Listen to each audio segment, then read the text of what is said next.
बाढ़ी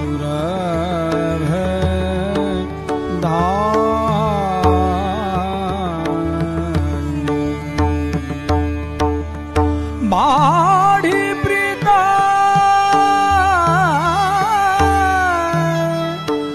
मदन मोहन गोविंद देव की जय, माधवेंद्र पुरीपाद की। এটা হচ্ছে গোবিন্দ কুণ্ড। মাধবেন্দ্র পুরীপাদ যখন বৃন্দাবনে এলেন, মাধবেন্দ্র পুরীপাদ হচ্ছে অযাচক ভিত্তিক জীবনে গ্রহণ করেছিলেন। অযাচক, অযাচক মানে তিনি কাউকে কিছু চাইবেন না। কেউ দিলে মানে কি, কেউ যদি দুধ দেয়, দুধ তাও আবার কি গাভী দহন করে সেই একদম ওই দোয়ার সময় যে গরম দুধটা বেরোয় ওই দুধ দিলে তবে মাধবেন্দ্র পুরীপাদ গ্রহণ করেন। তাছাড়া উনি কাউকে কিছু চান না কোনো দিন। তা মাধবেন্দ্র পুরীপাদ এসেছেন বৃন্দাবনে। তখন তো আর এই ট্রেন বাস ছিল না, পায়ে হেঁটে হেঁটে বৃন্দাবন এসেছেন। এসে এই গোবিন্দ কুণ্ডের তীরে বসে আছে। সন্ধ্যা হতে চলেছে, খাওয়া দাওয়া কিছু নেই, কারণ অযাচক বৃত্তি। কিন্তু যার ভক্ত কষ্ট স্বীকার করলে কি হবে, ভগবান সহ্য করতে পারেন না, কারণ তিনি ভক্তবৎসল। ঠিক সন্ধ্যার একটু আগেই গোপাল একটা ভাঁড়ে করে এক ভাঁড় দুধ এনেছে। এক ভাঁড় দুধ এনে মাধবেন্দ্র পুরীপাদকে বলছে, আরে ও গোসাই, ও বাবা, তা তুমি বৃন্দাবনে এসেছো, একটু চেয়ে মেঘে খেতে পারো না? হ্যাঁ, এখানে তো চেয়ে মেঘে খাবে তো। তা মাধবেন্দ্র পুরীপাদ জিজ্ঞাসা করছে, আরে আমি খাইনি তুমি জানলে কি করে? আমি যে কিছু খাইনি তুমি জানলে কি করে? বলছে, আমি তো জানলাম কি করে, আমাদের ব্রজমাইয়ারা এখানে জল আনতে এসেছিল। তা ব্রজমাইয়ারা তোমাকে দেখেছে যে তুমি অভুক্ত, কিছু খাওনি। তোমার ব্রজমাইয়ারা আমাকে যে দুধ দিয়ে পাঠিয়েছে, তা তুমি দুধটা খেয়ে নাও, আর এই ভাণ্ডটা তুমি ধুয়ে রাখবে, আমি পরে এসে নিয়ে যাব।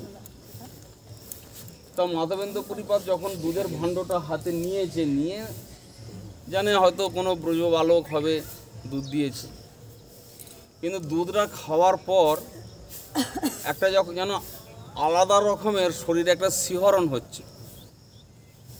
মাধবেন্দ্র পুরীপাদ মনে বুঝতে পারলেন, এ তো সাধারণ কোনো বালক নয়, এ নিশ্চয়ই আমার আরাধ্য গোপাল। তা আমি তাকে হাতের কাছে পেয়েও চিনতে পারলাম না।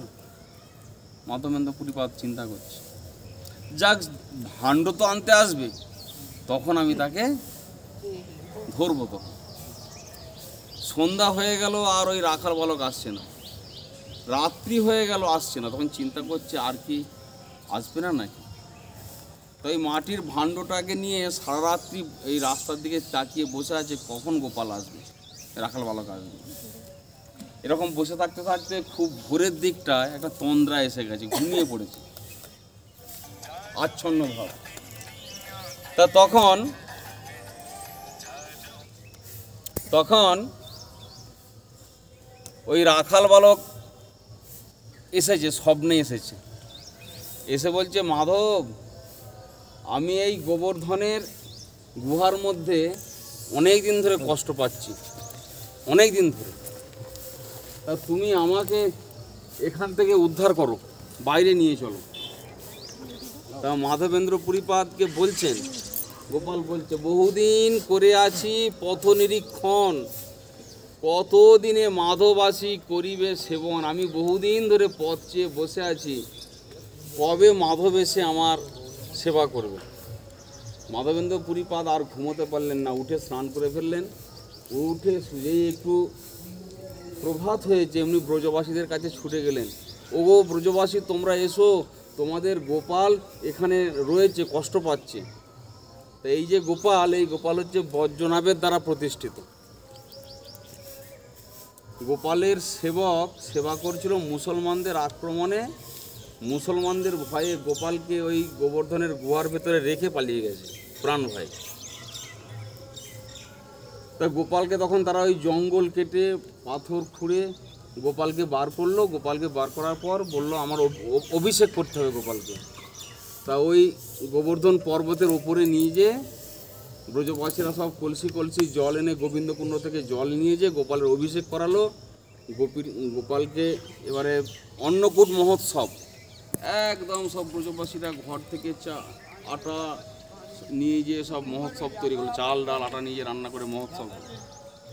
কিছুদিন মাধবেন্দ্র পুরীপাদ ওই গোপালের সেবা করতে লাগলো। তো একদিন ওই গোপাল মাধবেন্দ্র পুরীপাদকে বলছে, মাধব আমার এই পুরো শরীরটা জ্বলে যাচ্ছে, জ্বালা করছে, অনেক দিন এই গুহার ভিতরে ছিলাম তো জ্বালা করছে, তুমি আমার শরীরের তাপ দূর করো, জ্বালা দূর করো। কী করে জ্বালা দূর হবে না, মলয় পর্বত থেকে তুমি মলয় চন্দন নিয়ে এসো। বৃদ্ধ মানুষ, 80 বছরের ওপর বয়স। এই মলয় পর্বত হচ্ছে উড়িষ্যায়, তোমার নীলগিরি পর্বত, মলয়জ পর্বত, নীলাদ্রি। তা হেঁটে হেঁটে এখান থেকে মাধবেন্দ্র পুরী চললেন সেই নীলাদ্রি পর্বতে। ঘটনা অনেক। তো এখন এই হচ্ছে সেই প্রসিদ্ধ স্থান যেখানে মাধবেন্দ্র পুরী গোপালের দর্শন পেয়েছিলেন। আর এই নিকটেই গোবর্ধনের ওপরে গোপালের মন্দির, কিন্তু গোপাল মন্দিরে মহাপ্রভু যেতে আমাদের নিষেধ করেছেন। বৃন্দাবন যাবে কবু গোবর্ধনে না চড়িবে, কারণ এই গোবর্ধন পর্বত সাক্ষাৎ ভগবান। তো এখানে গোবর্ধন পর্বতের উপরে উঠলে ভগবানের অঙ্গে পা দেয়া হয়ে যায়, তা সেটা অপরাধ। তা সেই জন্যে গোবর্ধন পর্বতে আমাদের ওঠা যাবে না, দূর থেকে গোপালকে দর্শন করতে। এখন মাধবেন্দ্র পুরী যখন রেমুনায় পৌঁছালেন, রেমুনা গেছিলেন নাকি বাবা? যাওনি। তো যখন রেমুনায় পৌঁছালেন তখন সন্ধ্যা হয়ে গেছে। রেমুনাতে গোপীনাথের আরতি হচ্ছে। তখন আরতির পর গোপীনাথের ভোগ লাগানো হবে। ওইখানে যে গোপীনাথ বিগ্রহ, ওই গোপীনাথ বিগ্রহ আবার ভগবান শ্রী রামচন্দ্র নিজে পাথরের উপরে খোদাই করেছিলেন। প্রচুর সুন্দর বিষয় আছে এর মধ্যে। তা তখন আরতির পর যখন ঠাকুরের ভোগ হচ্ছে, 12 মালসা অমৃতকেলি ভোগ প্রতিদিন হয়। মাধবেন্দ্র পুরীপাদ অযাচক, কখনো কাউকে কিছু চাননি, কিন্তু আজকে ওনার মনে হলো যে অমৃতকেলি ভোগের স্বাদ যদি পেতাম আমি বৃন্দাবনে যেয়ে গোপালকে ভোগ লাগাতাম। তা ভক্তবাঞ্ছা কল্পতরু তিনি মাধবেন্দ্র পুরীর জন্য 1 মালসা ওই ক্ষীর চুরি করে রেখে দিয়েছিল। তা সেই থেকে তার নাম হয়েছিল ক্ষীরচোরা গোপীনাথ। তাই মাধবেন্দ্র পুরীকে ভগবান 3 বার আদেশ করেছিলেন এখান থেকে পাঠিয়ে নিজেকে সংস্কার করার, মানে উদ্ধার করার জন্য, মলয় পর্বতে চন্দন আনার জন্য। আবার চন্দনটাকে যখন নিয়ে আসছেন তখন বললেন ওই চন্দন তুমি ওইখানে গোপীনাথের অঙ্গেই লাগাও, লাগালে আমার অঙ্গ শীতল হয়ে যাবে, কারণ আমি আর গোপীনাথ অভিন্ন। এই সেই মাধবেন্দ্র পুরীর ভজনস্থলী। বলুন মাধবেন্দ্র পুরীপাদ কি জয়, গোপাল দেব কি, 84 কোষ ব্রজমণ্ডল কি, গোবিন্দ কুণ্ড কি, নিতাই গৌর হরি বল। এখানে এই অর্চন